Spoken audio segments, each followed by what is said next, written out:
momennya. Baik, terima kasih Pak Edi. Assalamualaikum warahmatullahi wabarakatuh. Selamat sore, salam sejahtera, selamat tahun baru untuk Bapak Ibu semuanya. Mohon izin untuk share screen Pak Edi. Ya, silakan Pak.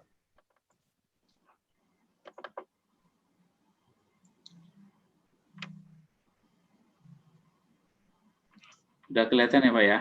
Ya, sudah. Baik, ini safety moment ini sebenarnya sudah pernah saya berikan tahun lalu, tapi saya mau sedikit mengulang aja lagi. Jadi untuk merefresh kita, mungkin ada beberapa rekan juga yang waktu itu juga belum hadir. Baik, solar panel fire. Ya ini biasa terjadi di apa namanya di ketika kita memasang solar panel ya. Di tahun 2019 ini berdasarkan dari data dari US government itu Walmart itu dia apa istilahnya dia kena sue dari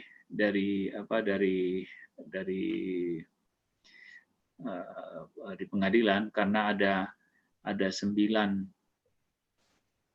Walmart yang sue ke Tesla karena yang manufacture dari photovoltaic solar panel, karena ada 7 daripada toko mereka itu terbakar ya di US 7, dan ini dikatakan karena defect pada saat instalasinya. Dan di UK sendiri dari government report itu ada 58 kasus kebakaran di tahun 2019 ya untuk di PV panel ini. Dan ini kalau terbakar sekali sulit untuk dipadamkan karena dia cepat sekali merambat ya. Pertama karena materialnya sendiri combustible. Terus yang kedua posisinya di atas begitu ya. Jadi begitu terbakar dan cepat sekali untuk eskalasi kebakaran. Ini bisa dilihat dari beberapa foto yang saya tampilkan di sini. Nah, kenapa ini bisa terjadi? Karena simpelnya karena karakteristik dari solar panel ini. Karena dia menggunakan DC power ya. Jadi kalau alternating current atau AC power itu dia switch polarity dari positif negatif sesuai dengan frekuensinya secara cepat begitu ya. Tapi kalau dari current ini tidak melakukan switch polarity ya. Jadi dia seperti direct stream. Jadi kalau kita membuka hose atau selang begitu ya, jadi kayak fire hose ya sudah mengalir saja gitu. Kecuali kita tutup krannya baru dia berhenti gitu ya. Nah, sekarang seperti kayak gitu. Nah, akibatnya jadi kalau dia sekali dia terjadi arcing begitu. Jadi energized arcing, DC current ini sulit untuk berhenti kecuali dia dipadamkan. Nah, apa yang terjadi? What is the common cause di solar panel catch fire in this case? Jadi disebutkan bahwa yang pertama itu adalah improper wire management. Jadi hati-hati kalau menginstall solar panel ini wire manajemennya harus wiringnya harus mengikuti dari petunjuk dari manufacturer. Nah, kemudian yang kedua connection-nya sendiri, jadi tadi selain untuk wiring layout-nya juga untuk grounding-nya sendiri juga harus mengikuti petunjuk dari manufacturer. Kemudian inaccurate as-built drawing. Jadi kalau kasus yang di Walmart itu karena inaccurate as-built drawing, jadi as-built drawing-nya berbeda dengan actual instalasinya di lapangan. Kemudian solar panel modul bisa rusak ya. Jadi dia kalau rusak dia contains dangerous hotspot. Jadi sekali rusak jadi potensial untuk sebagai ignition source begitu. Nah, the hotspot ini terjadi ketika satu sel saja damage ya.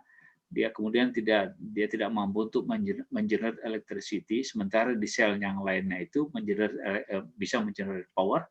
Yang rusak ini bisa menjadi source of ignition, menyebabkan sel yang di sebelahnya itu terbakar dan seterusnya. Nah, bagaimana untuk menghindari ini hotspotnya itu? Jadi kita harus melakukan panel ini dilakukan regular check gitu ya. Jadi monitor sistem individual panels. Kemudian selalu dibersihkan. Jadi kalau dia tertutup kena daun-daun dan sebagainya itu dibersihkan ya supaya tidak mengganggu, nggak ada akumulasi heat di situ. Demikian di-maintain sesuai dengan petunjuk dari manufaktur. Demikian Pak Edi. Saya punya safety moment hari ini, mudah-mudahan bisa bermanfaat buat kita semua. Terima kasih.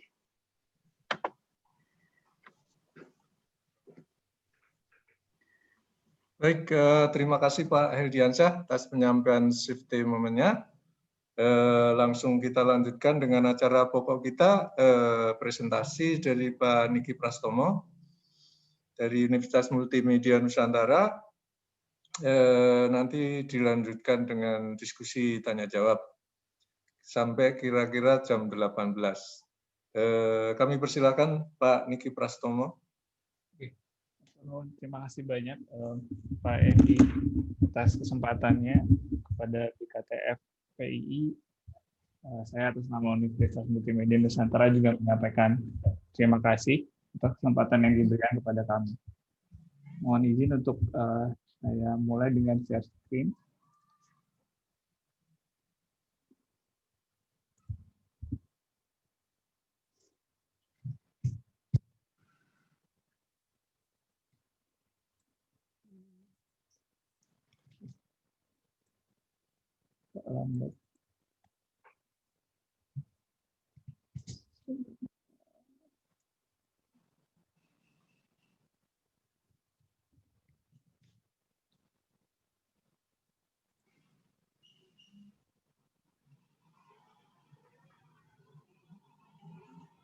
Baik, apakah sudah terlihat? Sudah kelihatan, Pak. Baik, terima kasih. Bismillahirrahmanirrahim. Assalamualaikum warahmatullahi wabarakatuh. Waalaikumsalam Selamat sore, salam sejahtera untuk kita semua. Terima kasih sekali lagi Pak Edi atas kesempatannya. Tadi saya juga melihat ada Pak Nugroho. Selamat sore Pak Nugroho. Selamat sore. Pak Nugroho. Ya, selamat tahun baru untuk kita semua sekalian. Semoga sehat, sukses selalu di tahun baru yang ini juga. Baik, mohon izin untuk saya memperkenalkan materi yang ingin saya coba share di sore hari ini. Ya,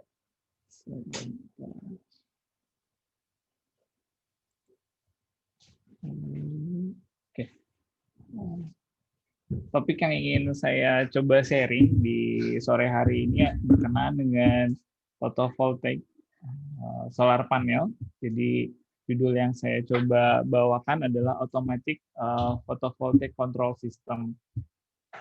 Saya sendiri berada di Universitas Multimedia Nusantara di program studi teknik fisika di Fakultas Teknik dan Informatika. Sebelumnya saya menimba ilmu kebetulan di teknik material di Institut Teknologi Bandung dari tahun 2000, kemudian mendapat kesempatan untuk sekolah di Toyohashi University of Technology. Selama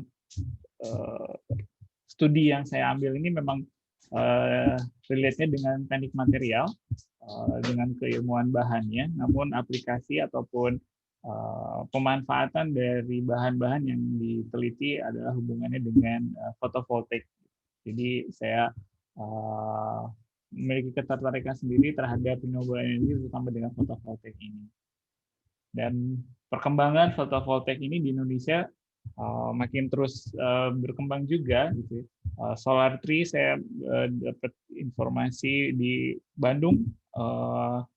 Walaupun saya lahir besar di Bandung, saya sebelum sempat lagi melihat Solar Tree ini di alun-alun di Kota Bandung. Jadi saya lihat di berita bahwa sudah ada nih Solar Tree di alun-alun Kota Bandung. Sebelumnya saya sering menunjukkan Solar Tree itu hanya yang di luar negeri gitu ya. Di Austria yang sering saya tunjukkan, tapi di Bandung juga ada. Ini menunjukkan bahwa awareness terhadap fotovoltaik, awareness terhadap renewable energy, terutama yang dari cahaya matahari ini juga sudah banyak dan sampai ke masyarakat gitu. Dan saya ingat ada sebuah artikel yang mengutarakan soal mengapa dibentuk sebagai solar tree, karena terinspirasi juga dengan alam, dengan pepohonan gitu ya. Muka dari daun yang ada itu secara alamiah itu memang berhadapan dengan matahari dari pagi hingga sore gitu. Jadi selama matahari terbit, semua energi matahari yang sampai ke daun ataupun ke pohon itu benar-benar bisa diambil gitu ya. Jadi jarang sekali daun itu yang tidak bisa mengakomodir cahaya matahari dari pagi hingga sore. Muka-muka dari daun-daun inilah yang bisa mengambil cahaya dari matahari tersebut untuk digunakan dalam proses fotosintesisnya. Dan itu juga menjadi inspirasi bagi kita berkenaan dengan pemanfaatan energi matahari tadi, sehingga banyak solar tree yang banyak dikembangkan saat ini. Namun untuk aplikasi di rumah, banyak yang memang tadi seperti Pak Hel ditunjukkan ya, di atap ya, di roof, walaupun pasti harus ada precaution yang tadi sempat disampaikan oleh Pak Hel berkenaan dengan safety-nya. Jadi secara keseluruhan, secara pada umumnya, panel-panel surya tadi disiapkan di atap. Kalau untuk solar home assistant tadi, karena dia DC diubah menjadi AC oleh inverter, kemudian baru bisa digunakan. Dan pemerintah sendiri sudah mendukung ya, banyak dukungan dari pemerintah berkenaan dengan pemanfaatan solar panel, terutama untuk home system ini. Peraturan Menteri tahun 2018 sudah ada pengaturan mengenai penggunaan sistem pembangkit listrik tenaga surya atap ya, oleh konsumen PT PLN ini. Jadi banyak kesempatan yang terus terbuka dari sisi pemanfaatan solar panel ini.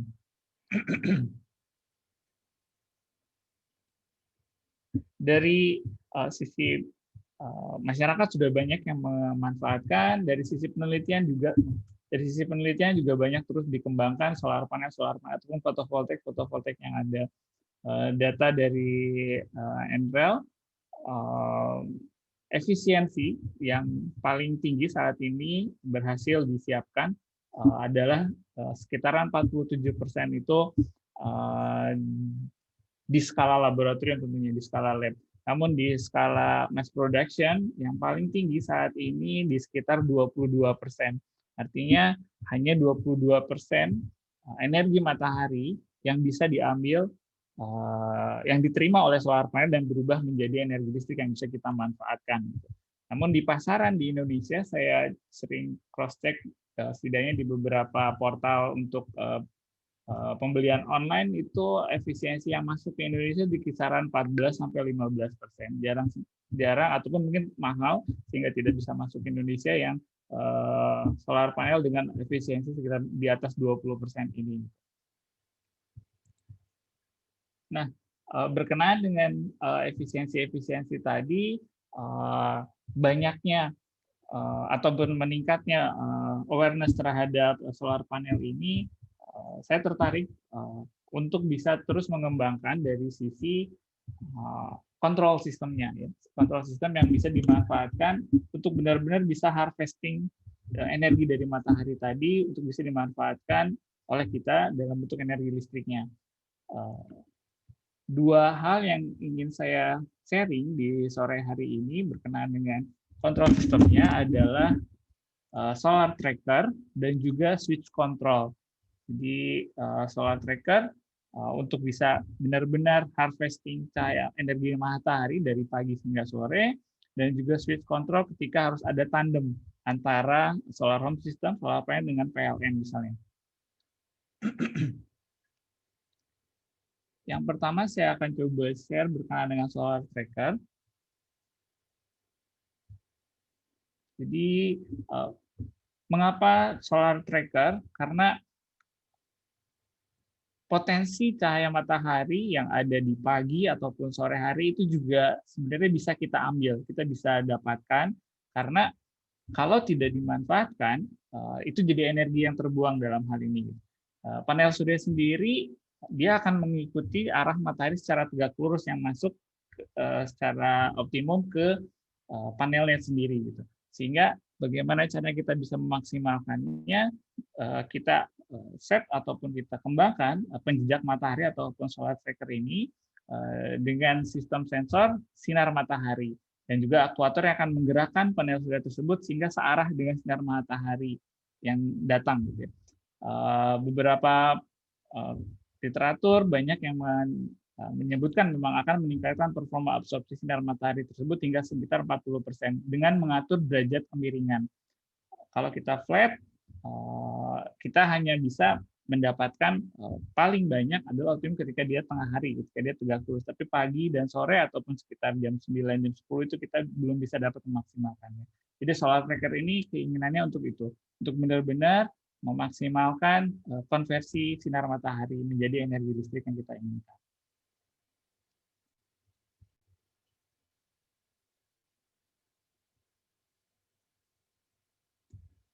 Oke, yang sempat ataupun pernah kami kembangkan penjejak matahari ini, sensor yang kami manfaatkan adalah menggunakan konsep jam matahari, Ibu Bapak sekalian. Jadi jam matahari ini sering kita manfaatkan untuk mengetahui jam kondisi matahari, gitu ya. Kondisi hari ini pergerakan matahari seperti apa. Nah, pergerakan matahari ini dan akhirnya dimanfaatkan untuk bisa menunjukkan arah datangnya cahaya matahari ke solar panel yang disiapkan. Jadi sensornya berdasarkan jam matahari yang sudah kami pernah kembangkan ini adalah di kondisi di kota Jakarta. Jadi sudut derajat latitudenya di sekitar 6,15 derajat di selatan ekuator. Jadi karena jam matahari sendiri tergantung posisi, terutama dari latitudenya lintangnya ini. Kemudian controller, setelah sensor membaca posisi matahari tadi, controller kami menggunakan microcontroller Arduino dan untuk menggerakkan sistem mekanikalnya. Untuk benar-benar bisa mengarahkan solar panel ke arah datangnya cahaya matahari, akan lebih bisa secara optimum ketika sumbunya ada dua. Jadi kalau bisa disederhanakan adalah utara selatan, selatan utara dan juga barat timur. Barat timur untuk pergerakan dari pagi ke sore, utara selatan untuk mengikuti pergerakan matahari ya, yang dari di daerah foto sendiri kan dia bergerak dari 23,5 derajat lintang bergerakan dari matahari secara lintang ini. Namun di sistem yang kami kembangkan sebelumnya ini kami hanya otomasikan satu sumbu saja, yaitu yang barat timur, karena setelah dihitung untuk utara selatan itu di Indonesia, karena kita kebetulan di daerah Khatulistiwa ini pergerakannya tidak terlalu besar, jadi tidak terlalu signifikan, sehingga ketika itu jika itu diotomasikan, powernya malah terlalu besar yang digunakan untuk menggerakkan motor mechanical systemnya, sehingga untuk yang sumbu keduanya kami lakukan manual.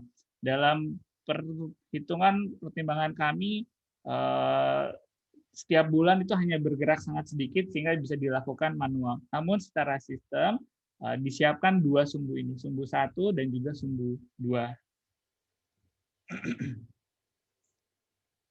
Di sistem ini selain ada solar panelnya, kami coba bandingkan satu solar panel yang dengan penjejak matahari dan satu lagi solar panel yang tidak memanfaatkan solar tracker ini. Kami coba hitung arus dan juga tegangan dengan sensor kami siapkan, juga dimanfaatkan MPPT controller serta baterai yang juga untuk menyimpan energi listrik yang dihasilkan, yang di-generate, dan juga dimanfaatkan juga untuk penggerak motornya sendiri. Dari jam matahari tadi yang bisa kita hitung adalah keberadaan sudut-sudut ataupun arah dari si cahaya matahari tadi. Jadi dalam perhitungan yang sudah dilakukan ada pergerakan-pergerakan dari pukul, kami tidak mengambil yang dari pukul 7 pagi atau 6 pagi hingga pukul 9, karena apabila kami manfaatkan jam matahari yang dapat membaca ataupun menunjukkan arah sinar matahari dari sekitar 6 pagi, itu akan sangat luas area untuk bisa kami menempatkan sensornya. Jadi kami batasi dengan penempatan sensor-sensor yang bisa mengakomodir membaca arah matahari, sinar matahari dari pukul 9 hingga pukul 15. Dari sisi jumlah iradiasi matahari yang dapat dimanfaatkan juga ini sudah banyak, sehingga kami batasi di situ.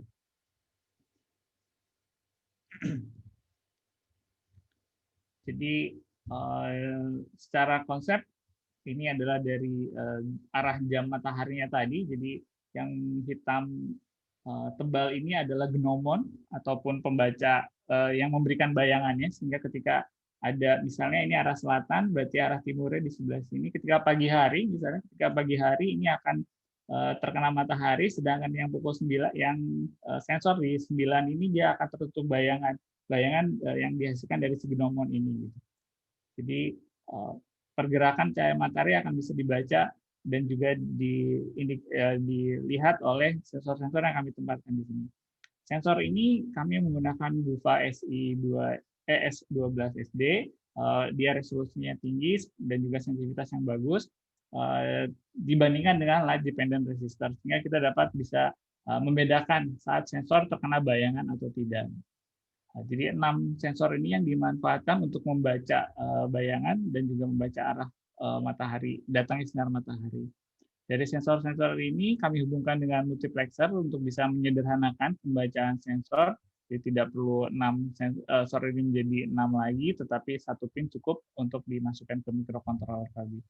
Microcontroller diprogram untuk bisa menggerakkan seperti yang tadi disebutkan, ada sudut-sudut untuk jam segini, jam sekian, sudut harus bergerak berapa. Motor yang kami gunakan adalah motor stepper sebelumnya, karena memiliki presisi yang baik juga untuk ini.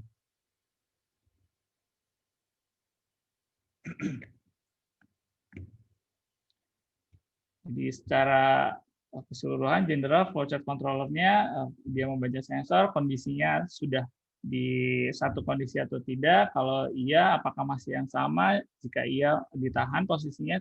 Jika sudah berubah, dalam artian bayangannya sudah tidak ada di situ lagi, maka motor akan diminta untuk berputar, mengikuti program yang sudah disiapkan tadi.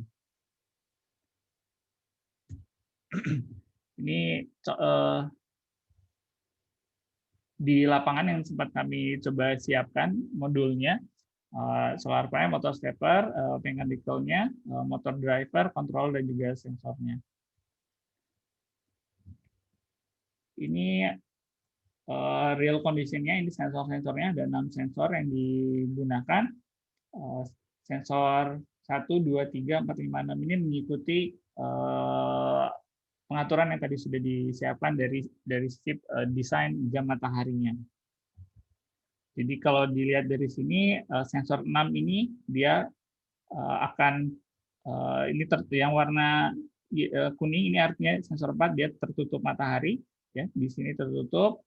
Ketika ada matahari dia akan tinggi di sini tegangannya yang dibacanya.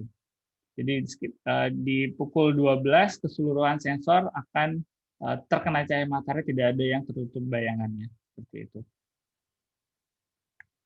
Jadi sensor 4 misalnya ini, ketika pukul 10 dia masih tertutup bayangan, ketika dia sudah pukul 11 maka dia sudah terkena sinar matahari, sensor 4.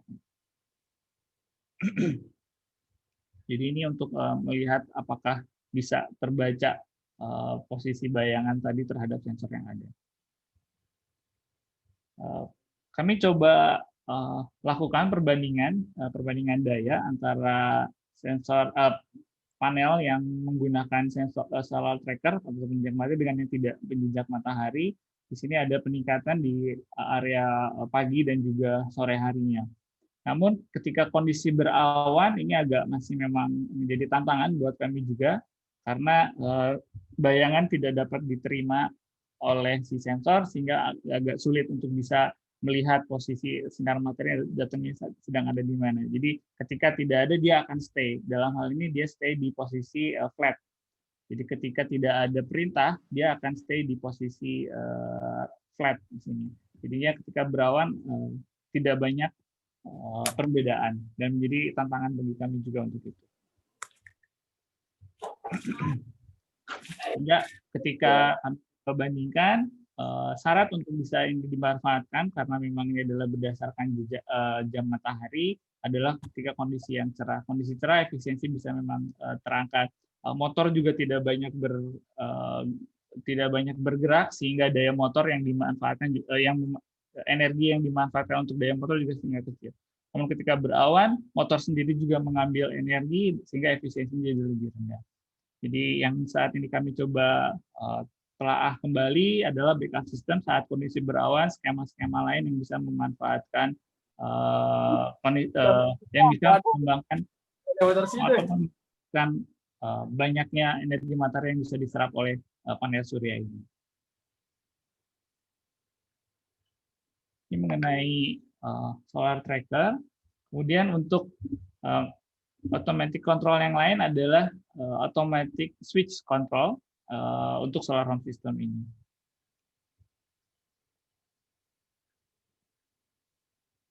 Jadi kami coba kembangkan sistem ini di Sulawesi Tenggara. Ada sebuah desa namanya Nangan-Nangan, di permukiman Nangan-Nangan. Di sana kondisinya masyarakat tidak memiliki lampu penerangan jalan, kemudian rumahnya pun agak-agak berjauhan dengan medan yang agak terjal. Gambar yang di samping kiri ini adalah gambar ini sama di lokasi yang sama, hanya beda malam dan siang dan malam. Ini adalah jalan masuk untuk ke daerah Nangan-Nangannya tadi. Ini rumah yang paling besar yang ada, di dalamnya lagi itu rumahnya memang relatif lebih kecil lagi. Masyarakat agak sulit untuk melakukan aktivitas di luar rumah saat malam hari karena memang penerangan jalan yang tidak ada, terjal juga gitu ya. Padahal kalau kita lihat pemukiman Nangan-Nangan ini tidak jauh dari pusat kota sebenarnya. Jadi kalau bisa dilihat ini adalah pemukiman Nangan-Nangan tadi gambar yang kami tunjukkan adalah di titik di sini pintu masuknya, jalan masuk ke daerah pemukiman ini. Hanya sekitar tidak sampai 10 km sampai ke kantor gubernur. Jadi relatif dekat dengan pusat kota, namun kondisi kelistrikan di sana masih belum bisa kegiatan aktivitas masyarakat di sana. Kami juga sempat lakukan coba telaah kondisi di sana, membuat kuesioner, kami wawancara dengan masyarakat di sana, ada kesulitan untuk membayar biaya listrik setiap bulan. Jadi grid dari PLN sendiri sudah bisa ke rumah-rumah tadi, namun sayangnya mereka dapat yang 1.300 watt, yang mereka bisa bilang itu berlebih juga, tidak diperlukan karena mereka tidak banyak. Ya bisa dibilang daya beli masyarakat terhadap elektroniknya memang kurang, tetapi jadinya tarif listriknya juga tidak masuk ke yang tarif listriknya termasuk tinggi, jadi agak sulit juga. Jadi dilematis sebenarnya mereka, jalur grid PLN ada, tetapi mereka sendiri tidak mampu memanfaatkannya gitu. Jadi mereka seringnya memanfaatkan listrik tapi benar-benar menghemat semaksimal mungkin. Jadi mereka sendiri tidak berani untuk memasang lampu jalan setidaknya di depan rumah mereka, hanya memanfaatkan lampu untuk di rumah-rumah saja. Rata-rata pemakaian mereka hanya sekitar 1 kWh per hari karena memang banyaknya untuk lampu saja. Biaya listrik per bulan minimum dari 20.000 sehingga ada yang maksimum rumah yang paling besarnya adalah di 100.000 per bulan di sana. Nah, berdasarkan kondisi tersebut, kami coba membuat gambaran solusi kepada rekan-rekan masyarakat di sana untuk bisa memperkenalkan, mensosialisasikan adanya solar panel ini. Namun bukan hanya sekedar solar panel, tapi kami coba buat sistem kontrol switching-nya antara PLN dan juga solar panel. Jadi kami coba buat prototype di salah satu rumah yang terbesarnya, yang tadi pengelolaan listriknya adalah 100.000 tadi.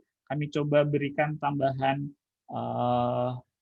sistem solar panel dengan juga memberikan merubah lampu pijar. Sebelumnya mereka di sana banyak menggunakan lampu pijar, kami berikan lampu LED dan juga ditambahkan lampu untuk jalur lampu dan juga penerangan untuk di jalanan di dekat pintu masuk daerah perkampungan tadi. Jadi kami coba siapkan skema kebutuhan daya penerangan. Jadi kita tidak memang memberikan skema solar home system untuk keseluruhan energi ataupun kebutuhan listrik alat-alat listrik yang ada di rumahnya, namun kami fokuskan dulu terhadap kebutuhan penerangan di sana. Kami coba siapkan ada beberapa lampu yang memang maksimum 12 lampu di sana yang bisa dimanfaatkan selain di rumah juga di lampu titik jalan. Kami coba skemakan penggunaan lampu-lampu tadi, berapa lama, jumlahnya berapa yang dinyalakan, gitu. Sehingga kami coba estimasi total energi listrik per harinya adalah sebesar 1,3 kWh ini. Bergerak dari dasar ini, sekitar 1.000 Wh ini, kami coba siapkan sistem solar home system-nya. Kami gunakan 300 watt peak solar panel dengan 3 buah baterai. Kami masih memanfaatkan baterai lead acid memang untuk ini. Nah, automatic switch control-nya di mana yang kami coba siapkan, karena PLN-nya sudah ada di situ, tetapi daya belinya untuk membayar biaya listrik tadi yang agak kurang, gitu. Sehingga kami coba tawarkan kepada rekan-rekan di Nanga-Nanga tadi, apabila solar panel ini berhasil mengisi baterai, dalam artian energi listriknya dimiliki dan disimpan di baterai, kita gunakan yang di baterai.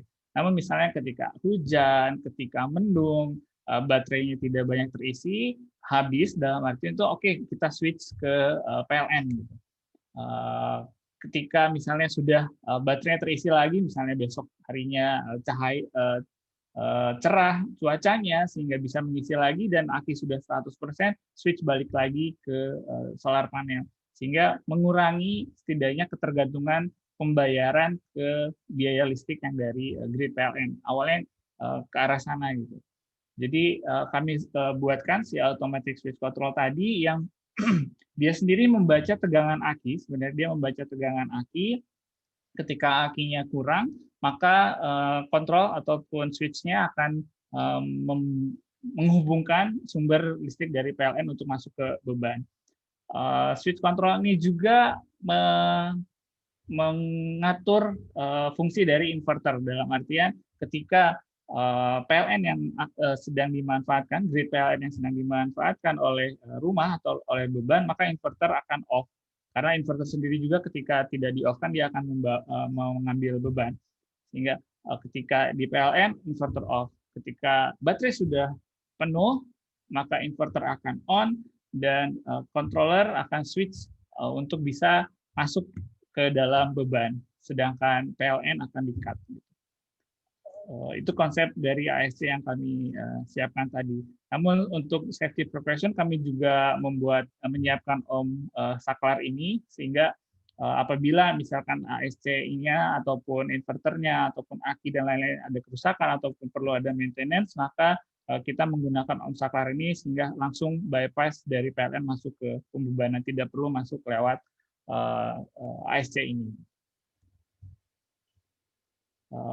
Kami memanfaatkan ini sistemnya sistem analog, memanfaatkan sistem relay yang sudah sempat kami daftarkan patennya. Jadi relay ini digunakan dengan tergantung dari bacaan dari IC. Jadi IC ini yang membaca sebagai sistem yang membaca dari si akinya tadi. Kemudian pin-pinnya ketika misalnya akinya penuh, dia akan listrik ngalir dari pin yang 11 ketika dia hampir habis itu ya, sudah di daerah low, tapi kami buat di 20% memang di low itu alurnya dari sini sehingga relay yang akan switchkan ke low position seperti itu. Jadi sistem relay ini yang memutuskan hubungan listrik apakah dari PLN ataukah dari inverter untuk masuk ke beban yang ada di rumah tadi.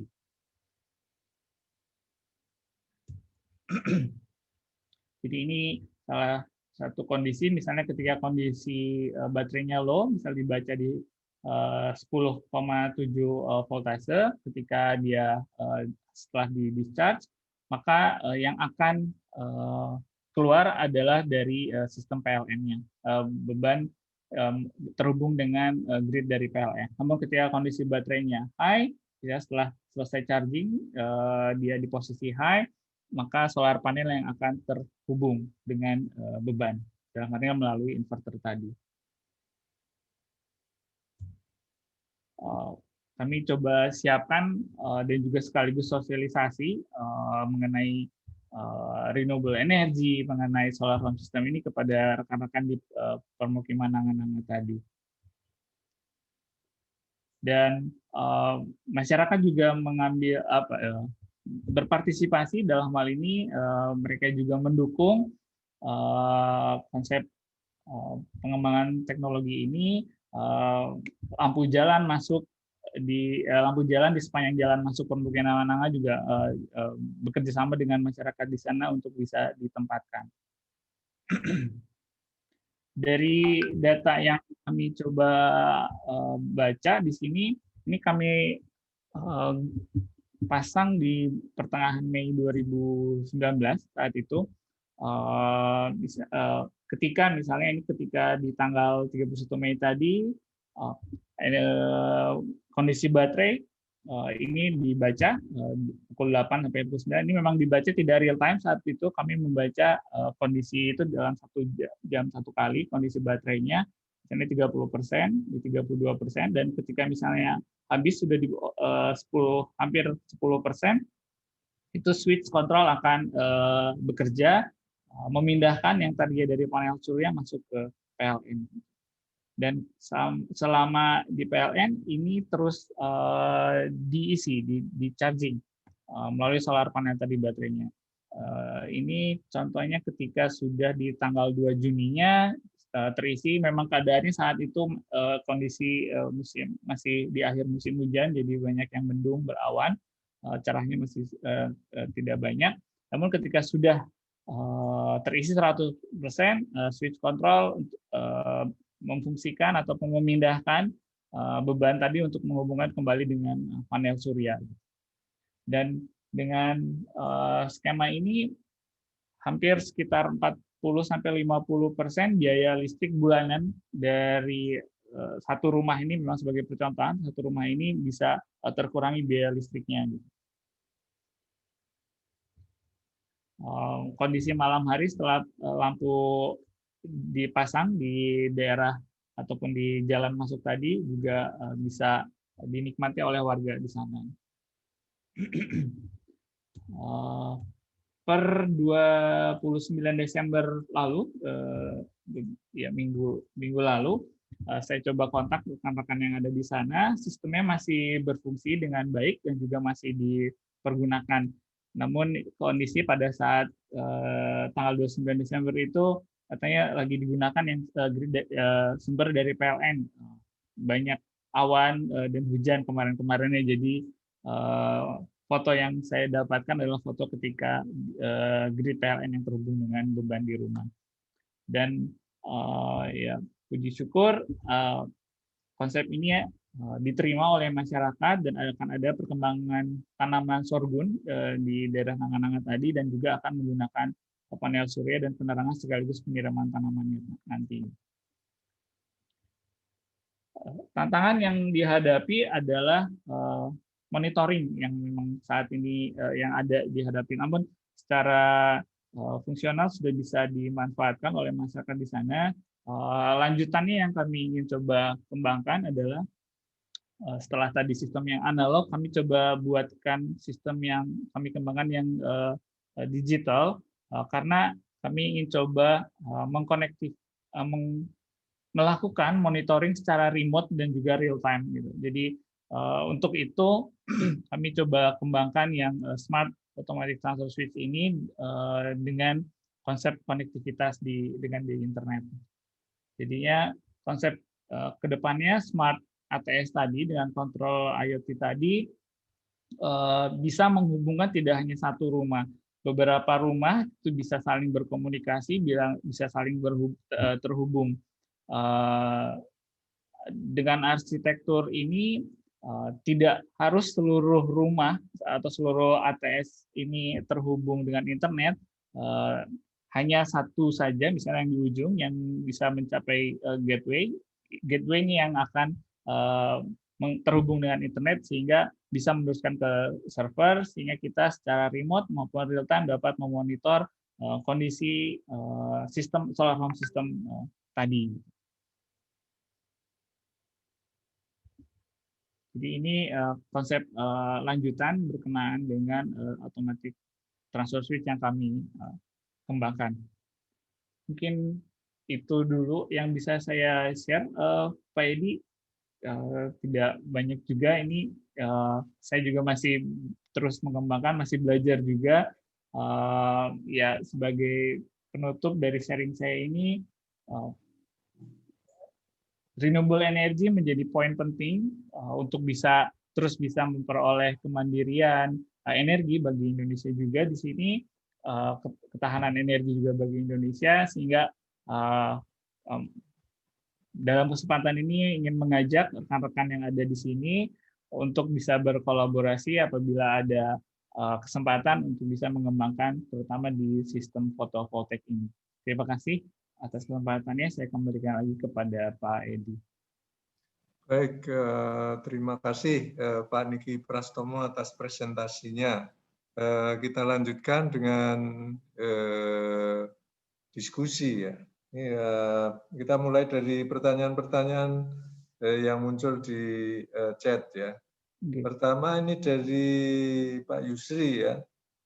Ini apakah sistem automatic photovoltaic control system ini menggunakan sensor LDR, Pak? Ya, awalnya kami juga mencoba untuk menggunakan LDR, Pak, tapi ya akhirnya tidak kami gunakan yang LDR kebetulan karena sensitivitasnya. Jadi yang digunakan apa itu, Pak? Ini ada pertanyaan lanjutan dari Pak Taruna Muhammad nih. Sensor apa namanya, Pak? Ya, yang halo, ya. Yang kami gunakan ini Pak, berupa 12 SD. Ada light sensor, memang light sensor. Light sensor ya, Pak ya?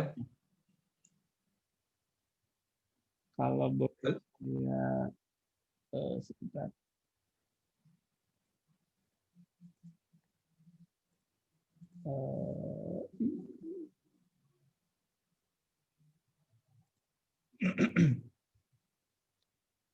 Saya share lagi. Oke, sebentar Pak.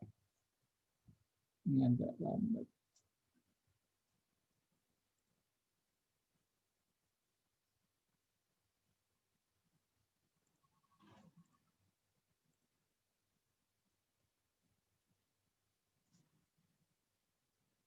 Ya, ini Pak.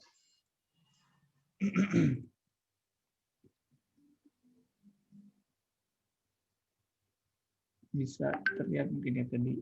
Ya. Oh ini ya, nggak ada itu apa jenis sensornya, tapi tetap tipe light sensor juga ya, Pak ya? Iya. Tapi bukan yang LDR. Oh, oke, baik. Berikutnya ini dari Pak Harsono Hadi. Berapa jumlah modul dan kapasitas daya per modul? Kalau di sini pertanyaannya bisa menghasilkan sekitar 246 kW per hari. Nah ini harus jelas nih ya, daya atau energinya ini. Mungkin mohon dijelaskan nih tadi Pak, modul kapasitas daya per modulnya berapa, total daya dari modulnya berapa, kemudian energi total ya ini ya perharinya. Oh ini yang untuk sebentar. Berapa jumlah? Itu tadi yang ditabelkan waktu di awal itu loh, yang ada sensor 2 modul atau berapa, yang ada MPPT. Oke, oke Pak. Itu kan ada tabel tuh tadi. Itu tidak menyebutkan energi misalnya. Saya share dulu.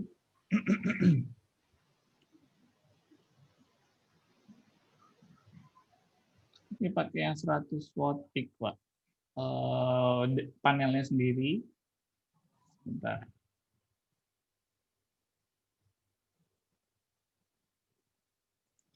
Oh, 20 watt peak.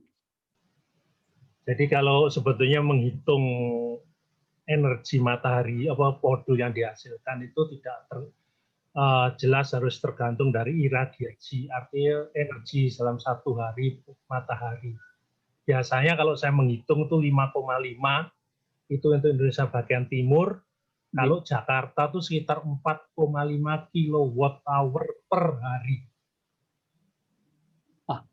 Baik, Pak. Nah ini, dan saya kritisi kalau MPPT ini sebetulnya trackernya itu mengatur tegangan, tapi nyatanya kan kalau ada baterai itu load konstan, artinya tidak usah pakai tracker. Kalau MPPT itu berfungsi untuk sistem-sistem yang nggak pakai baterai, sehingga tegangannya bisa diatur sesuai dengan maksimumnya. Jadi kalau MPPT dengan baterai nggak efektif. Makasih. Oke, Pak. Atur nuwun, Pak. Terima kasih banyak, Pak, masukannya. Baik, kita lanjut lagi dari Pak Herdiansah. Terima kasih banyak sharing ilmunya yang luar biasa, Pak Niki. Saya ada pertanyaan. Apakah sensor posisi matahari ditempatkan di satu solar panel saja atau di beberapa panel sebagai koreksi by voting? Apakah ESC digunakan juga untuk mengisi atau suplai power ke PLN ketika konsumsi di user atau rumah berkurang? Oke, baik Pak. Untuk yang sensor posisi matahari, prototipe yang kami siapkan itu baru di satu solar panel saja, Pak. Saat ini, kami baru menyiapkan di satu solar panel saja, belum di banyak solar panel memang. Kemudian untuk yang ASC saat ini kami baru untuk mengisi baterai saja, Pak. Sistemnya bukan supply power ke PLN. Jadi sistemnya hanya switching, kapan harus pindah dari PLN, kapan harus pindah ke baterai, namun secara otomatis tanpa harus ada manual switching, dan juga dalam delay yang relatif kecil mungkin yang kami coba gunakan. Targetnya itu. Delay-nya tidak membuat si aliran mengganggu aliran energi listriknya yang masuk ke beban itu tidak terganggu secara signifikan. Konsepnya dari situ targetnya. Baik, ini dari Pak Harsono Hadi lagi ini. Inverternya tipe apa ya agar bisa terhubung ke jala-jala PLN? Kami menggunakan tipe inverternya, sebentar saya cek lagi. Inverternya hanya inverter kami inverter sederhana di sana gitu, karena memang tidak banyak inverter. Satuan targetnya adalah wattnya, kami siapkan di 2000 watt. Inverternya bukan yang full, maaf saya lupa. Mungkin tipenya yang ini Pak, yang grid connected atau yang off grid, itu kan? Itu tipenya itu bidireksional atau hanya satu jalan. Karena kalau PLN itu yang susah justru sinkronisasinya. Ya, karena ya betul Pak, sinkronisasi tadi memang tantangannya Pak. Jadi kami yang tidak terhubung langsung gitu. Jadi PLN tidak dihubungkan dengan si inverter ini. Oleh karena itu kami tidak bisa mencapai PLN memang untuk ini.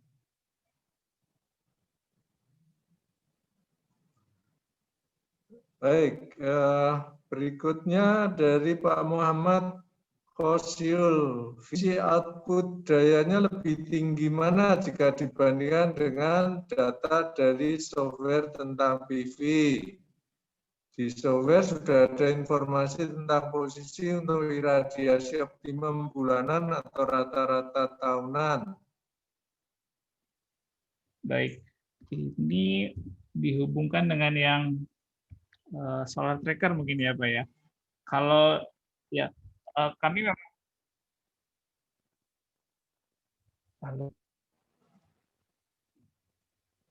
ya baik, yang kami bandingkan memang menggunakan solar tracker dan menggunakan solar tracker saja fosil.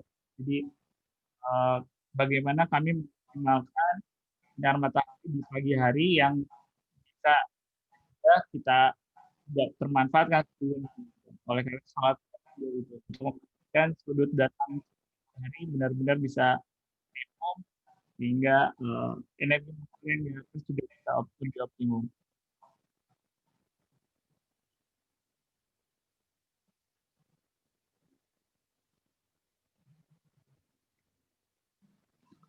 Sudah ya Pak ya? Sudah dijawab ini tadi Pak? Oke.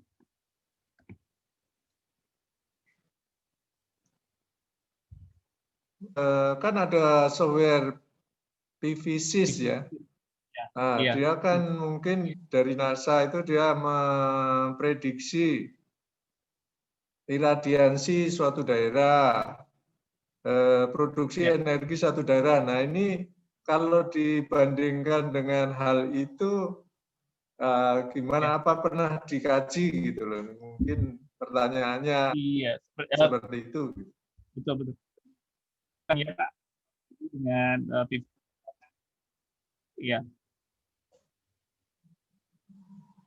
Oke, kalau begitu. Ya. Kita lanjutkan pertanyaan dari Pak Sukamto Agung. Izin bertanya, sumber daya untuk motor stepper dari mana? Berapa daya yang diperlukan dibandingkan atau dihubungkan dengan jumlah panel terpasang? Oke. Untuk saat ini yang kami gunakan stepper motor sumber dayanya baterai juga Pak, jadi yang diisi oleh si solar panel tadi. Oleh karena itu memang akan efisien ketika memang kondisinya di kondisi cuaca yang cerah. Karena ketika berawan motor stepper banyak digunakan gitu. Jadi memang itu jadi tantangan buat kami bagaimana mengakomodir ketika kondisi sedang tidak optimum dari sisi cuacanya. Baik, berikutnya dari Pak Ramadhani Ikhlasul Amal. Berapa lama waktu untuk charging baterai hingga kapasitas penuh? Baik, untuk kondisi yang di Nanga-Nanga tadi, itu sangat tergantung dengan kondisi cuaca. Dari data yang kami peroleh, kami coba saat itu, memang perlu 1 hari, karena memang kondisi waktu bulan Mei, bulan Juni masih kondisi kondisi akhir musim hujan, Pak. Jadi kalau berapa lamanya yang saat itu kami lakukan, yang sempat kami lakukan adalah 1 hari saat itu. Jadi 1 hari saat itu kami menggunakan PLN. Rumah itu menggunakan listrik dari PLN selama 1 hari itu. Keesokan harinya sudah menggunakan dari baterai yang diisi solar panel lagi. Baik, berikutnya dari Pak Slamet Mulyanto, Dinas SDM Jabar. Materinya sangat menarik Pak Niki, mohon izin bertanya untuk ASC pada SHS. Terlihat tersambung ke PLN ya, apakah KWH-nya menggunakan KWH Exim? Terima kasih. Ya, terima kasih banyak Pak. Jadi tersambung ke PLN-nya bukan untuk memberikan supply Pak kebetulan. Jadi sistemnya switching antara PLN ataupun dari inverter gitu. Jadi secara sistem tidak terhubung memberikan supply ke sana.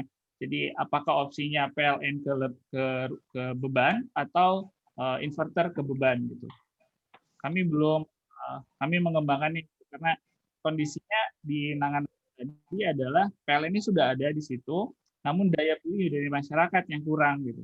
Jadi solusi yang kami tawarkan adalah bagaimana mengurangi biaya pengeluaran untuk listrik yang dari PLN. Jadi konsepnya ke sana. Baik, berikutnya ini Pak Indro Utomo. Selamat sore Pak Indro, terima Selamat kasih sore. sering memberi semangat para pemuda-pemuda harapan bangsa ini Pak. Harapan pemudi. Harapan pemudi. Baik, Mas Niki Prastomo, saya bangga melihat semakin banyak generasi muda yang menguasai masalah energi baru dan terbarukan. Selamat. Namun kasus sangat-sangat di Sulawesi Tenggara ini untuk saya agak aneh. Kalau masyarakat sudah tersambung PLN, itu dalam tagihan biaya listrik sudah termasuk PPJU, pajak penerangan jalan umum yang dipungut Pemda, tetapi dilakukan oleh PLN besarnya sebesar 3% sampai sekitar 10%. Jadi seharusnya penerangan jalan umum itu kewajiban Pemda yang dananya dipungut dari pelanggan PLN. Iya, Pak. Terima kasih. Oke, Pak. Saya Indro, pensiunan Dijen Listrik dan Energi Baru zaman dulu. Terima kasih banyak Pak Indro. Betul Pak. Ya. Jadi itu juga Ya. yang jadi kami masyarakat di sana membayar tarif di sekitaran 300 watt di rumahnya masing-masing yang terpasang gitu. Tapi penerangan jalannya tidak ada gitu. Jadi memang agak-agak akhirnya solusi yang kami coba berikan seperti ini gitu. Bagaimana caranya biaya yang sudah dibayarkan tadi tetap bisa tetap ada gitu, dan juga bisa mendorong pemerintah daerah di sana bahwa masyarakat bisa melakukan swadaya, penerangan jalan sudah bisa disiapkan dan bukan dari biaya sendiri, tapi dalam artian dari solar panel gitu Pak Indro. Memang kalau saya lihat kwitansi pembayaran token listrik mereka loh, ini ada harusnya gitu, dan saya agak kaget memang.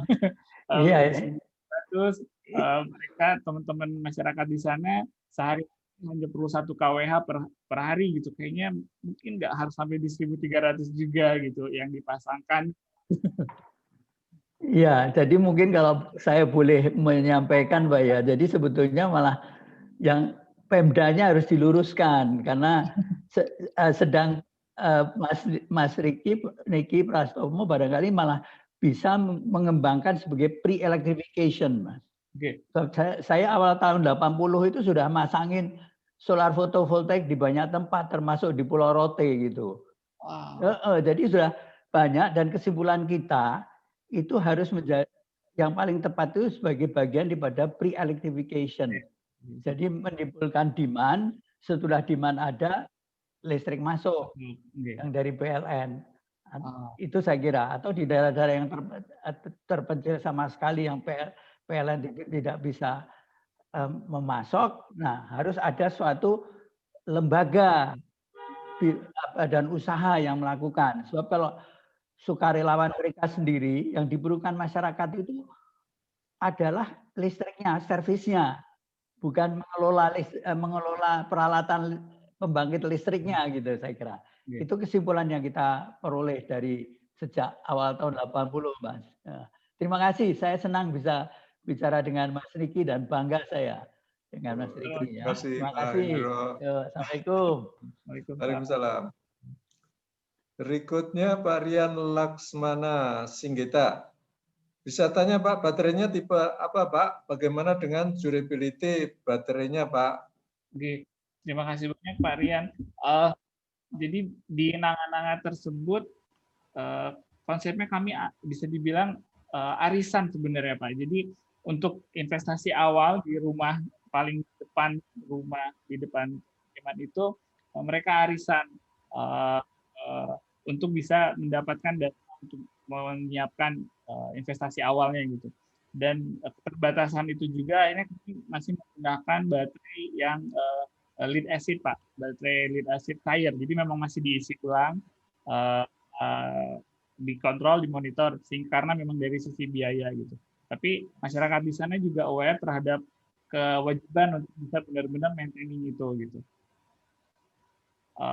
Tantangan terbaru yang kami coba ini lakukan lagi saat ini bagaimana maintenance aki basah, misalnya aki basah ini benar-benar bisa lebih memudahkan masyarakat gitu. Lagi dicoba untuk kontrol otomatis pengisian air aki yang secara otomatis, itu juga kami coba sedang kembangkan sih Pak Rian.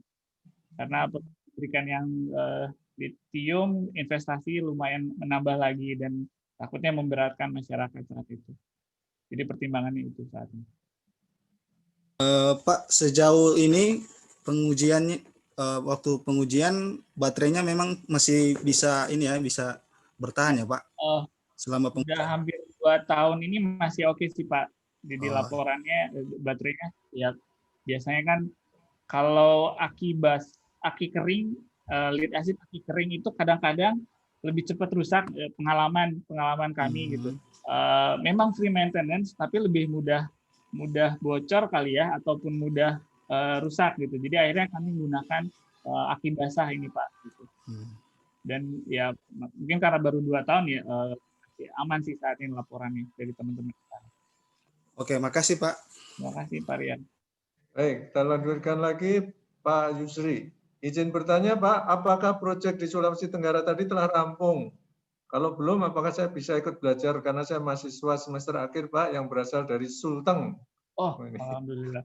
Iya, Pak. Untuk yang prototipenya memang sudah terpasang dan digunakan. Seperti tadi disampaikan bahwa ingin dikembangkan untuk perkebunan sorghum katanya. Tapi saya juga masih menunggu update dari sana. Apabila nanti ada kabar lagi, dengan senang hati saya coba bisa komunikasi lagi dengan Mas Yusri ini nantinya. Boleh, Mas Yusri? Oh ya, berarti nanti ini harus kontak-kontakan ya. Ini Mas Yusri ini masih mahasiswa dengan Pak Niki Prastomo. Ya, oke, baik. Lanjut lagi, Pak Benyamin Wijaya. Pak Niki mohon izin tanya, baterai yang direkomendasikan tipe dan merek apa?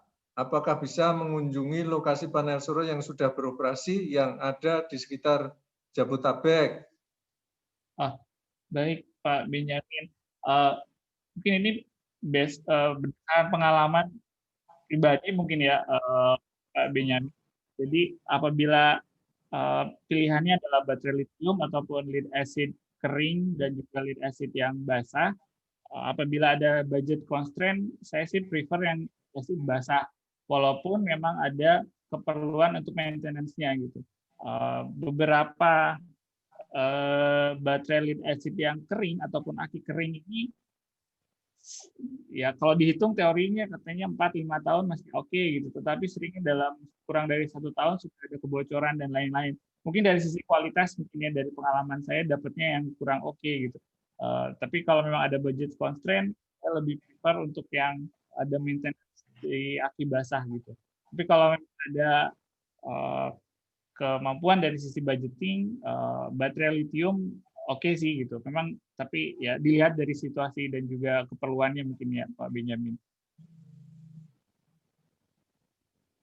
Kalau yang ini Pak, tadi ini pertanyaan, mungkin nggak mengunjungi lokasi panel surya yang sudah beroperasi yang ada di sekitar Jabodetabek? Okay. Ada pengalaman proyek di Jabodetabek nggak?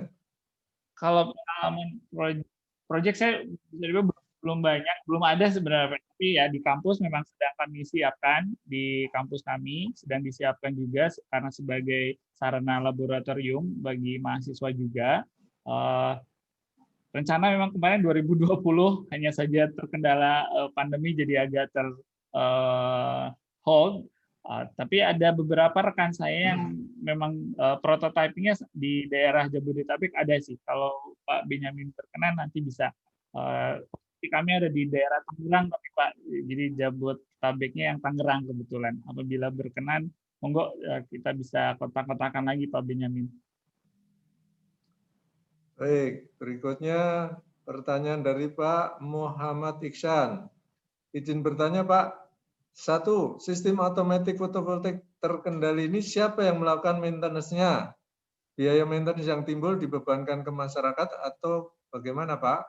Ya, saat ini yang melakukan maintenance adalah masyarakatnya tadi, Pak Ihsan gitu. Tetapi tetap apabila ada apa-apa masih bisa kontak ataupun komunikasi dengan kami di sini gitu. Kebetulan kerjasama ini juga dengan tim mahasiswa saya waktu itu. Dan dia sendiri posisi di Sulawesi gitu. Jadi kalau memang perlu ada apa-apa bisa kontak saya dan mahasiswa saya juga bisa, alumni saya juga bisa datang ke lokasi saat ini. Jadi kalau untuk maintenance dari sisi sosialisasi adalah baterai terutama yang harus dicek.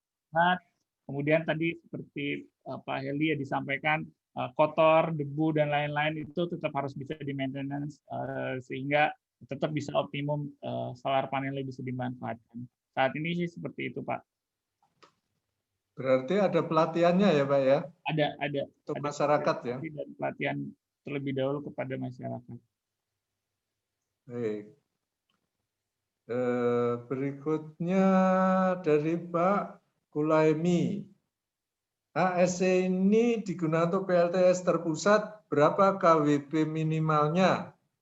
Oke. Kami sendiri belum membuat itu sampai kemarin itu kemampuan ya. Panel yang kami gunakan adalah sampai di 300 watt peak, Pak. Kalau berapanya kami belum sempat hitung mampunya sampai berapa, tapi pasti dihubungkan dengan komponen-komponen yang ada seperti inverternya tadi kami set di 200 watt untuk kemampuan maksimumnya gitu. Relaynya juga disesuaikan dengan arus ataupun tegangan dan daya yang akan mengalir. Paling hitungan-hitungan itu yang perlu dilakukan lagi gitu. Kemarin kami ngeset ini karena memang berdasarkan keperluan masyarakat di sana memang baru di sekitar 1000 watt hour per harinya.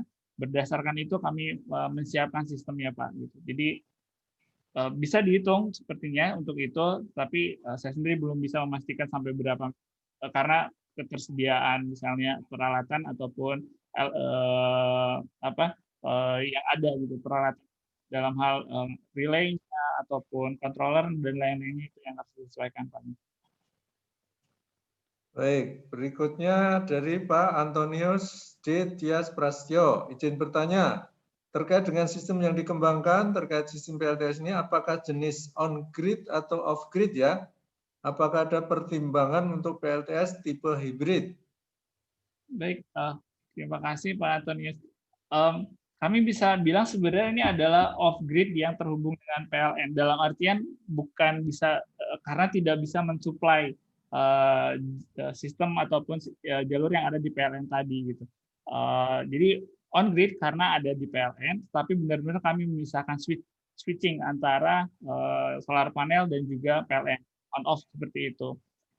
Bisa untuk PLTS tipe hybrid bisa apabila misalnya dihubungkan dengan yang potensi tenaga angin gitu. Ketika kondisi cerah biasanya kan angin nggak banyak gitu, jadi sumber listriknya banyak dari solar panel misalnya. Tapi ketika berawan angin biasanya mau hujan angin kencang ya dari PLT tenaga angin yang supply banyak gitu. Bisa saja sih Pak untuk di situ. Baik, berikutnya Pak Kulaimi lagi. Motor penggeraknya konsumsinya berapa watt? Baik, sebentar Pak. Untuk itu saya searching datanya lagi, data yang sempat ada. Konsumsi dari itu.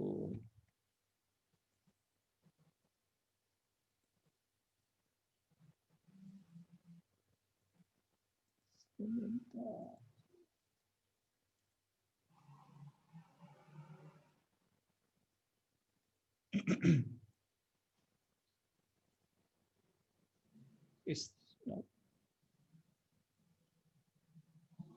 Ini daya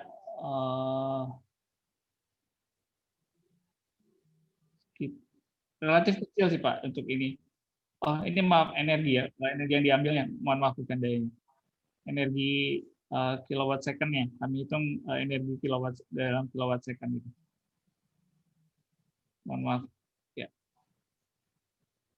Baik, berikutnya dari Pak atau Mbak atau Bu ini ya. Kindi Aufa Hibatullah. Mohon izin Pak, sebelumnya perkenalkan saya Kindi Aufa Hibatullah. Izin bertanya Pak. 1. Untuk penempatan sensor apakah pada panel surya sehingga sensor juga mengikuti arah dari panel surya atau di tempat terpisah sehingga sensor dalam keadaan tetap? Oke, untuk nomor 1 dulu Pak. Untuk yang ini kami pisahkan, tapi lokasi tidak berjauhan, Pak Bu Hindi ini ya. Jadi kita tidak tempatkan di panel surya, kami terpisahkan, tetapi dalam lokasi yang sangat dekat. Mohon izin Pak. Oh iya Pak Hindi. Izin bertanya Pak. Pada tempat terpisah tersebut, apakah setiap sensornya itu dibatasi, Pak? Masing-masing sensornya itu dibatasi dengan penghambat atau penghalangnya? Oh, tidak dibatasi sih Pak Hindi. Jadi jam matahari sendiri kan memang ada yang buat bayangan ya, si gnomon tadi. Yang kami harus pastikan adalah tidak ada bayangan yang menutupi si sensor itu selain si gnomonnya yang akan memberikan arahan pukul berapa atau arah matahari dari mana. Itu saja sih yang kami kondisikan saat itu. Lokasi memang tidak terlalu jauh karena untuk memastikan perhitungan derajat dari sinar matahari yang datang itu juga tepat gitu untuk diberikan ke motor gitu. Pertanyaan nomor 2, untuk daerah perbukitan, apakah layar ini bekerja dengan baik atau lebih baik mengatur dan memfokuskan cahaya matahari sehingga mengarah pada panel surya? Baik, memfokuskan cahaya matahari menggunakan konsentrator ya. Ya itu juga salah satu cara untuk bisa itu. Tetapi ya konsepnya itu pakai konsentratornya ya. Mungkin dengan beberapa artikel yang saya sempat baca, di atas dari solar panel diberikan konsentrator tambahan untuk itu. Saya rasa itu juga salah satu metode yang bisa digunakan sih untuk bisa memaksimalkan sinar cahaya matahari yang bisa diabsorb oleh solar panel. Tapi kalau untuk lebih baiknya saya belum bisa melihat menjawab dengan pasti sih. Dalam hal ini kami coba buat ini sensor sederhana, relatif tidak menambah beban tambahan, memberikan beban misalnya perubahan temperatur ketika ditambahkan konsentrator mungkin ada penambahan temperatur yang bisa saja mengurangi efisiensi kerja dari si solar panel. Jadi sistem sederhana ini dua sumbu, satu auto, satu manual, itu yang kami rasa saat ini adalah yang masih bisa optimum juga mengharvest lebih banyak cahaya matahari. Baik, berikutnya Pak Tri. Izin bertanya, berapa harga jual per kWh dengan investasi 300 kWp? Payback periodnya berapa tahun? Oke, Pak. Berapa harga jual per kWh? Oke. Kami sendiri mungkin kalau dari sisi payback periodnya kami coba hitung dengan kondisi itu biaya investasi total yang untuk di nanga-nanga itu sekitar 8 juta, Pak. 300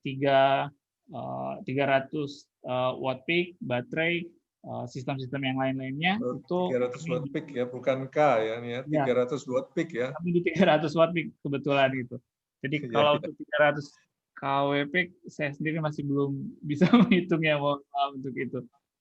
Iya. Ya, kan yang 300 watt peak ini berapa ini, Pak? Balik modalnya itu. Ya, sekitar 10 sampai 12 tahun sih, Pak. Kemarin itu. Iya. Ya. Berikutnya dari Pak Iwan Arif Setiaji. Izin bertanya Pak, jika menggunakan PV dalam skala mikro seperti itu dan tentunya akan membutuhkan investasi dan biaya perawatan yang cukup mahal, terutama jika menggunakan baterai. Berapa lama untuk menuju BEP? Nah, BEP tadi sudah dijawab ya, ini ya di pertanyaan sebelumnya ya. Kemudian nih Pak Benaya Kevin. Terima kasih Pak Niki atas presentasinya. Saya ingin tanya beberapa hal. Ini pertanyaannya panjang sekali nih. Pertanyaan nomor 1, apakah bahwa ada sensor untuk mengukur intensitas daya watt hour atau Bapak menggunakan sensor tegangan dan arus yang dimasukkan ke Arduino? Kalau ada, apakah saya boleh tahu sensor daya atau tegangan atau arus yang dipakai Bapak untuk mengukur daya yang masuk? Baik. Untuk yang di Nanga-Nanga, kami pakai IC, sebentar IC-nya. Di sini.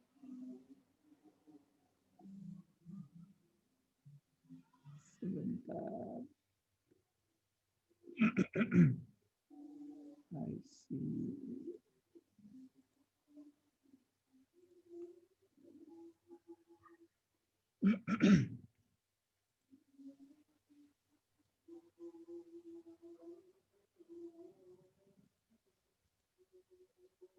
Ini IC yang kami gunakan karena ini sistem yang analog, tapi yang saat ini kami ingin kembangkan memang untuk yang digital ada sensor tegangan yang memang nantinya ingin kami coba gunakan, tapi masih dalam tahapan di uji coba sih yang untuk itu gitu.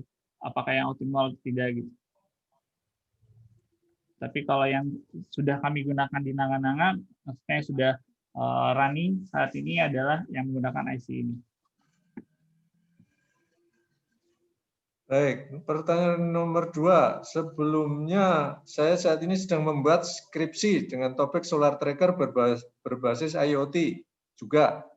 Saat saya melakukan penelitian, saya mendapat masalah dikarenakan wattmeter yang saya pasang pada solar panel menuju SCC menunjukkan tegangan yang tinggi sebesar 20 volt.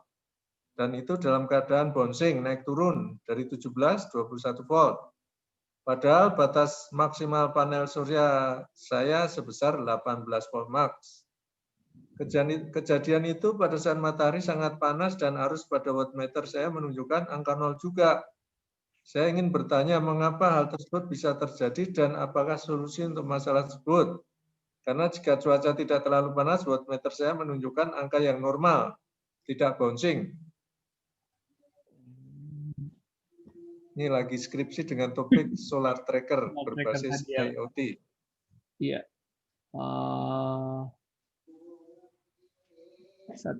Jadi mungkin batasannya ya, batasan dari wattnya apakah sudah sesuai speknya ya? Mungkin dalam artian wattmeter yang saya pasang solar panel menunjukkan tegangan yang tinggi. Mungkin usulan saya speknya kali ya, batasan wattmeternya mohon coba bisa dilihat juga dan solar panelnya juga gitu. Kadang-kadang spesifik speknya yang nggak match mungkin bisa jadi nggak ya.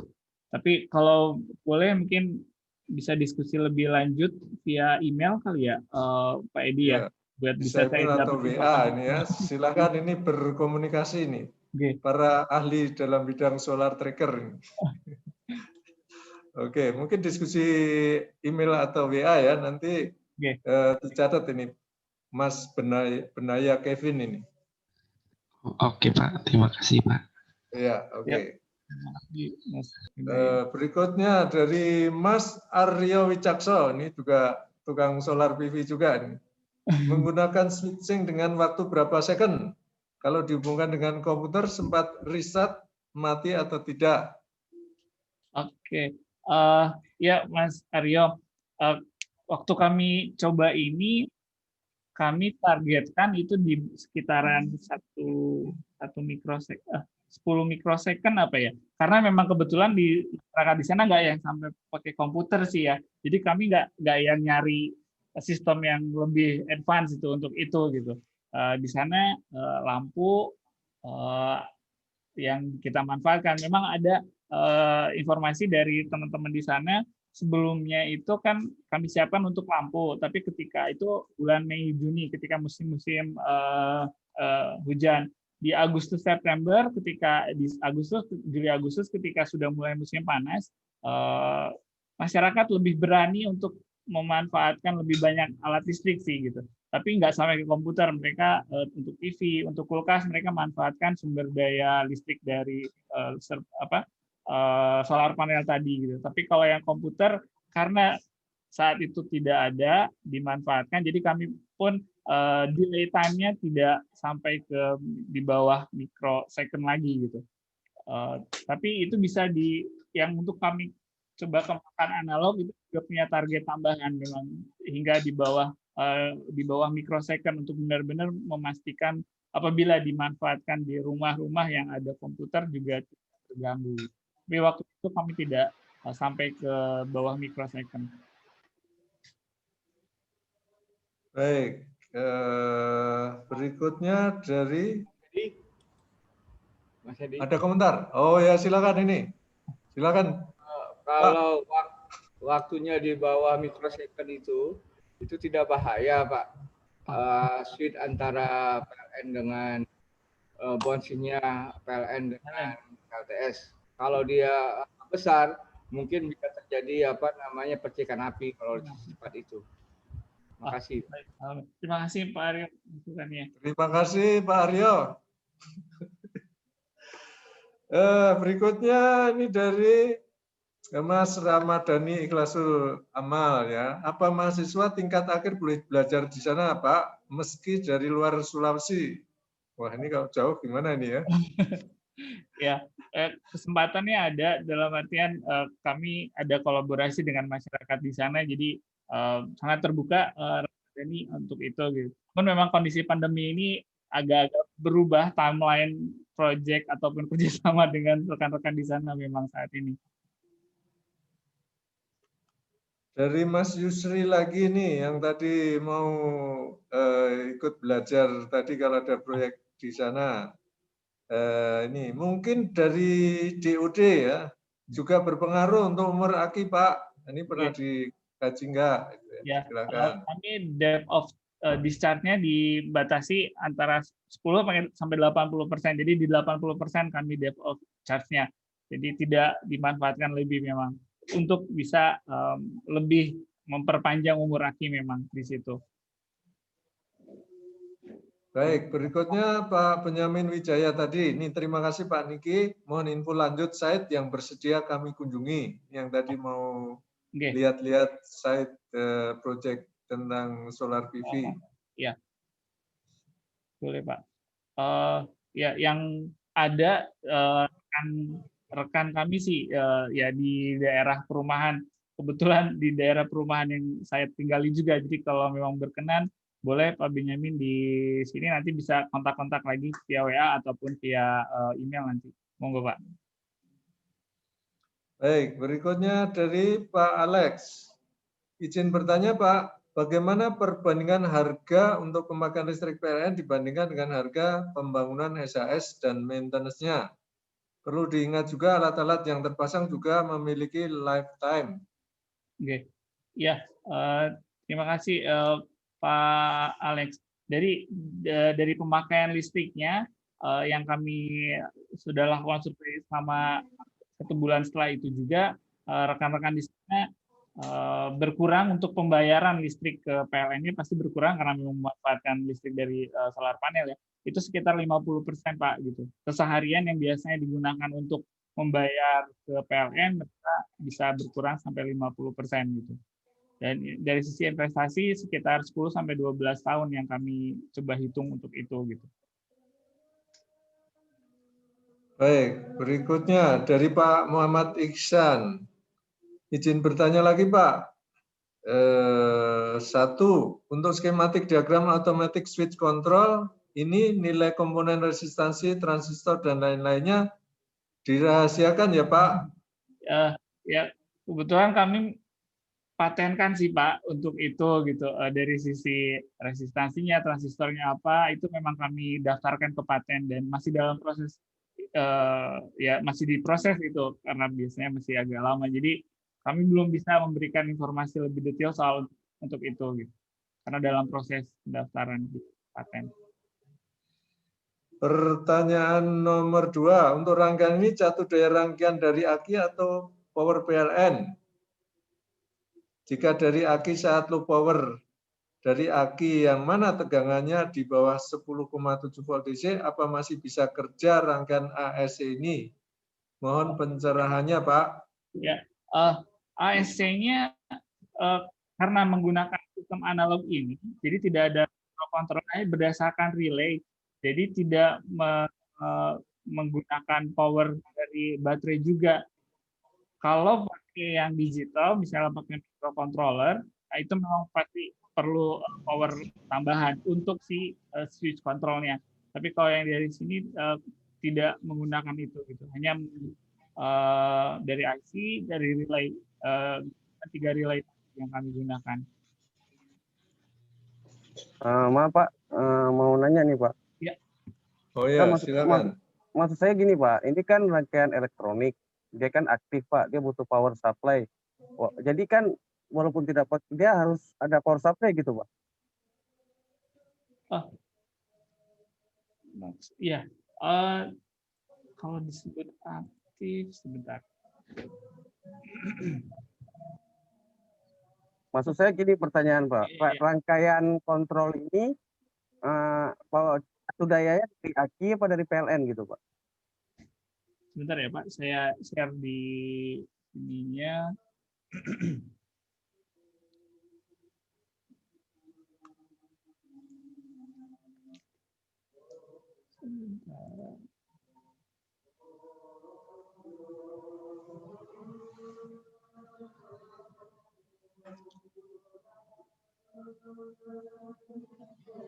Ya.